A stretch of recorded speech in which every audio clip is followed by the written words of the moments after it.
Okay, here we are in another part of the same lecture series. Since we got the value of SST, total sum of square की value हमारे पास आ गई है. Now we have to move on towards the calculation of treatment sum of square. Obviously, treatment sum of square के लिए जो formula है उसको आप नोट डाउन कर लें. सबसे पहले किसी भी सिंगल फैक्टर डिजाइन में ट्रीटमेंट सम ऑफ स्क्वायर को कैलकुलेट करने का जो फॉर्मूला है वो ये है n1 multiply by x1 bar minus x बार. अब आपको पता है x1 बार क्या है, फर्स्ट ट्रीटमेंट का एवरेज. ये फर्स्ट ट्रीटमेंट की लेंथ स्क्वायर कर लिया. उसके बाद n2 सेकेंड ट्रीटमेंट की लेंथ, सेकेंड ट्रीटमेंट का मीन, उसे डिविएट करेंगे हम ओवरऑल मीन से. इसी तरह कितने ट्रीटमेंट्स हैं टोटल, के नंबर ऑफ ट्रीटमेंट यहाँ लिखा है ना, हमारे पास ट्रीटमेंट है 4, तो हमें 4 बार ये सम ऑफ स्क्वायर कैलकुलेट करना है. एटलीस्ट ये तो आप कर सकते हैं कि ये वाले सम ऑफ स्क्वायर्स आप लोग कैलकुलेट कर लें. इसमें मैंने आपको फर्दर बता दिया कि x1 बार, x2 बार, xk जो हैं ये इंडिविजुअल ट्रीटमेंट के एवरेजेस हैं जो आपके पास कैलकुलेट हुए हैं, और ग्रैंड एवरेज है x बार. और लेट मी हेल्प यू, थोड़ा सा मैं आपको गाइड कर देता हूँ कि किस तरह से ये कैलकुलेट किए जाएंगे. Okay my dear student, here we are again. यहाँ पर हमारे पास ये डेटा स्ट्रक्चर मौजूद है. तो ट्रीटमेंट सम ऑफ स्क्वायर का फॉर्मूला हम क्योंकि स्लाइड में देख चुके हैं, लिहाजा I am going to show you the calculation for SSTR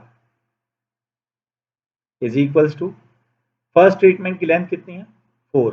अभी देखें लेंथ डिफर कर सकती है, लिहाजा आप कॉमन लेने के बारे में मत सोचिएगा. ट्रीटमेंट लेंथ अलग अलग हो सकती है. फर्स्ट ट्रीटमेंट की लेंथ 4, फर्स्ट ट्रीटमेंट का एवरेज 3.13. अगर आप चाहें 3.125 जो आपके पास आ रहा है वो यूज़ कर सकते हैं, minus overall averages 4.59 whole square plus second treatment की लेंथ भी 4 है, सेकेंड ट्रीटमेंट का एवरेज है 3.8.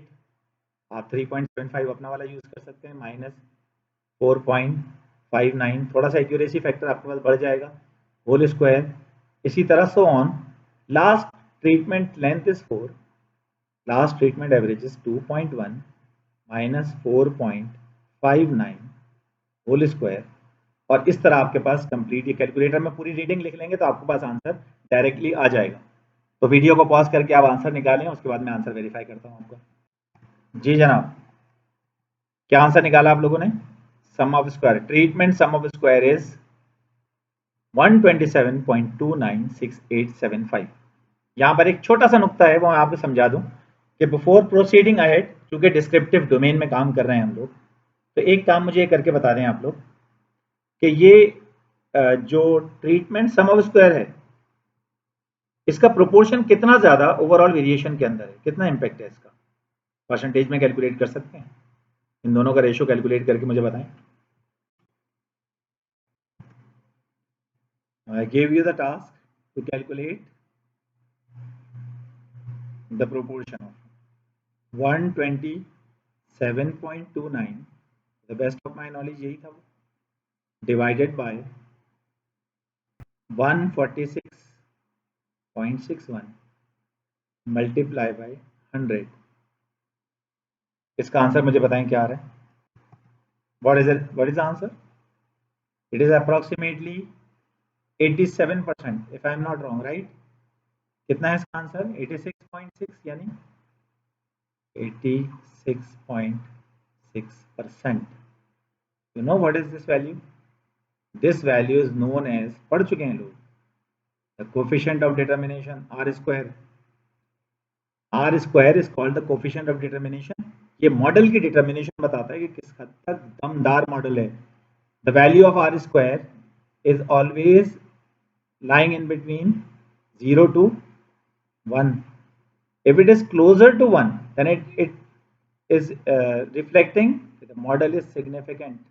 हमारा जो मॉडल है उसके अंदर दम है, यानी ट्रीटमेंट स्ट्रक्चर अपना एक रोल प्ले कर रही हैं ओवरऑल सिस्टम की वेरिएशन में, अपना हिस्सा वसूल करके. तो ये एक छोटी सी स्टडी थी, हमें तो फर्दर आगे जाना है, लिहाजा मैं दोबारा आपको स्लाइड की तरफ लेके चलता हूँ. Now here we are again. तो अब इसके बाद क्या करना है, दो अदद सम ऑफ स्क्वायर्स तो मालूम हो गए. तीसरा सम ऑफ स्क्वायर क्या है? यकीनन वो एरर सम ऑफ स्क्वायर है. तो एरर सम ऑफ स्क्वायर का फॉर्मूला भी इन दोनों सम ऑफ स्क्वायर की कंप्यूटेशन के बाद अपने पास लिख लें किसी भी सिंगल फैक्टर डिजाइन के लिए sum of square of error जो है can be obtain by using this particular formula where S1 square, S2 square, S3 square, S4 square are the sample variances of each treatment. आप हर treatment का sample variance निकालें और उसे treatment length में से एक माइनस करके मल्टीप्लाई कर दें और इस तरह सबको सम करने पर हमें सम ऑफ स्क्वायर्स मिल जाएगा एरर का। लंबी कैलकुलेशन है, आप चाहें तो वेरीफाई कर सकते हैं। इसके बाद इसका एक और तरीका है, क्या बताया था मैंने आपको, टोटल वेरिएशन में से जब ट्रीटमेंट अपनी वेरिएशन का हिस्सा वसूल कर लेती है तो बाकी का बचता है रेजिडुअल। तो residual by means of subtraction भी तो निकाला जा सकता है। तो there is another easier way to calculate sum of square of error sum of square residuals के कायदे से, यानी बाय मींस ऑफ डिफरेंस भी निकाल सकते हैं by taking the difference from total variation minus treatment sum of square. जो treatment की वेरिएशन है तो ये इम्पैक्ट जो बना हमारे पास। अब हमारे पास 3 अदद सम ऑफ स्क्वायर्स आ गए हैं। हमारा एनालिसिस ऑफ वेरिएंस टेबल जो है it is now ready to be completed. तो एनालिसिस ऑफ वेरिएंस टेबल की तरफ चलते हैं। उसका बेसिक मैं आपको समझा दूंगा, उसके बाद वैल्यूज को हम वहां पर पुट करते रहेंगे। Analysis of variance ANOVA table 5 columns का टेबल है, मैंने आपको बताया था। तो 5 कॉलम के टेबल में सिंगल फैक्टर के अंदर, क्या सिंगल फैक्टर हो, 2 फैक्टर हो, 3 फैक्टर, मल्टी फैक्टर जो भी हो, कॉलम हमेशा 5 रहेंगे इसके। हाँ, इसकी जो रोज हैं वो अकॉर्डिंग टू डिजाइन चेंज करती हैं। जब सिंगल फैक्टर डिजाइन हो फर्स्ट हेडिंग तो हमेशा हेडिंग्स के लिए फर्स्ट रो एलोकेटेड रहती है। ये जो 3 हैं, यकीनन 3 सम ऑफ स्क्वायर जो अभी अभी पढ़े हैं आपने, वो इन 3 जगह पर आ जाएंगे। इसी तरह 2 फैक्टर डिजाइन में ये एक और बढ़ जाता है, 3 फैक्टर डिजाइन में एक रो और बढ़ जाती है, इसी तरह ये बढ़ती रहती है। तो इनकी हेडिंग 1 बाय 1 अपने पास नोट डाउन करें और इन्हें याद कर लीजिएगा। पहली heading SV, SV stands for source of variation. कितनी सोर्सेज ऑफ वेरिएशन हमारे पास मौजूद थी? ओवरऑल वेरिएशन थी, ट्रीटमेंट की वेरिएशन थी और एरर की वेरिएशन थी। सोर्स ऑफ वेरिएशन के कॉलम में आ जाएंगी वो। उसके बाद TF stands for degrees of freedom. Degrees of freedom की डेफिनेशन मैं काई स्क्वायर के टाइम पे भी दे चुका हूं आपको, और उसके बाद मैं दूसरी डेफिनेशन यहां पर अभी आपको दोबारा दूंगा। डिनोमिनेटर बनाएगा ये। उसके बाद है SS, ये SS stands for sum of squares. उसके बाद इनका हम मीन लेंगे डिग्रीज ऑफ फ्रीडम से डिवाइड करके, तो हो जाएगा MS mean sum of square. दरअसल वेरिएंसेस यहां होंगे कैलकुलेट, और जब वेरिएंसेस यहां कैलकुलेट हो जाएंगे तो फाइनली हमारे पास F वैल्यू कैलकुलेट होके आ जाएगी। वो हमारी होगी F कैलकुलेटेड वैल्यू, जो टेस्ट स्टैटिस्टिक की वैल्यू हमेशा हम यूज करते हैं। वो इतनी मेहनत है वो उस टेस्ट स्टैटिस्टिक की वैल्यू तक पहुंचने के लिए हो रही है। ठीक है, तो ये हेडिंग आप याद कर लें, इस हेडिंग को। Source of variation, degrees of freedom, sum of squares, mean sum of squares F। Source of variation, degrees of freedom, sum of squares, mean sum of squares F। और उसके बाद हम फर्दर इसको फिल करते हैं। Treatment, मैंने आपको बताया कि वेरिएशन की सोर्स में ट्रीटमेंट थी जिसका सम ऑफ स्क्वायर आपने निकाला था। एरर्स थे जो आप डिफरेंस के जरिए हमने निकाले थे सब्ट्रैक्शन से, और हमारी टोटल वेरिएशन थी। तो अब ये जो सम ऑफ स्क्वायर्स हैं, ये आप सम ऑफ स्क्वायर चाहें तो अपने पास यहाँ पर लिख लें। मैं आपको mean while degrees of freedom का कॉन्सेप्ट दे देता हूँ। K-1 जितनी भी ट्रीटमेंट्स हैं, मैंने बताया डिग्रीज ऑफ फ्रीडम हमेशा N-1 से होता है। वो कितने मुख्तार हो, कितने मजबूर हो, मौला अली के से रिलेटेड एक वाकया मैंने सुनाया था। ये नंबर ऑफ पॉसिबल कंपैरिजन भी कहलाते हैं।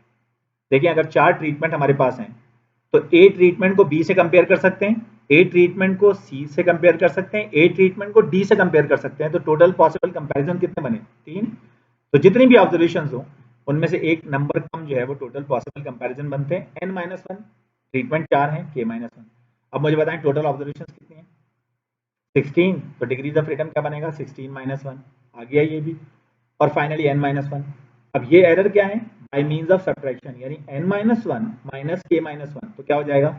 N-1 माइनस K+1, -1 + 1 कैंसिल, तो N-K से आंसर आ जाएगा इसका, और वो आंसर है 16 - 4 = 12। आप 15 - 3 से भी कर सकते हैं, 12 एक ही आंसर आएगा। और डिग्रीज ऑफ फ्रीडम के बाद सम ऑफ स्क्वायर्स तक की कहानी ये सब कंप्लीट हो गई है। अब इसके बाद वाली वीडियो के अंदर मैं आपको बताऊंगा कि फर्दर कंप्यूटेशन हमें किस तरह से करनी है। मिलते हैं अगली वीडियो।